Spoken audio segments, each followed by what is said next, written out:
এখন আমরা শুনতে পাচ্ছি বাংলাদেশে নাকি আপা টুক করে ঢুকে পড়বে, আমরা বাইচে থাকতে আপা আসতে পারবো।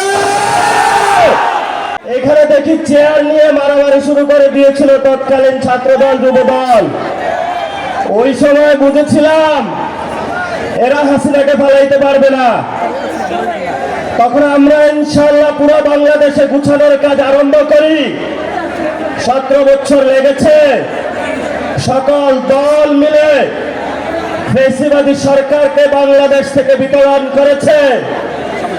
এখন আমরা শুনতে পাচ্ছি বাংলাদেশে নাকি আপা টুক করে ঢুকে পড়বে, আমরা বাইচে থাকতে আপা আসতে পারবো। বাংলাদেশে যারা তরুণ প্রজন্ম রয়েছে, জনগণের সামনে আপনাদের মুনাফিকি চরিত্র স্পষ্ট হয়ে পড়েছে।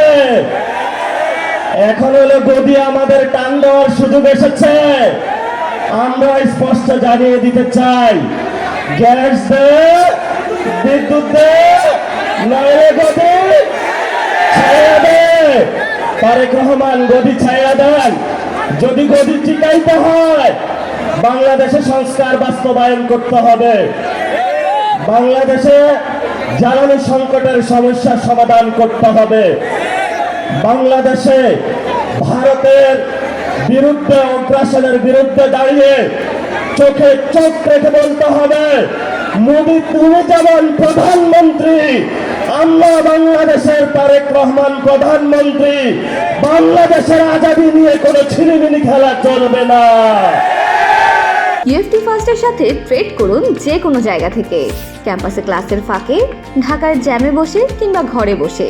ট্রেডিং এখন হাতের মুঠোয়, তাই ট্রেড করুন যখন খুশি, যেখানে খুশি।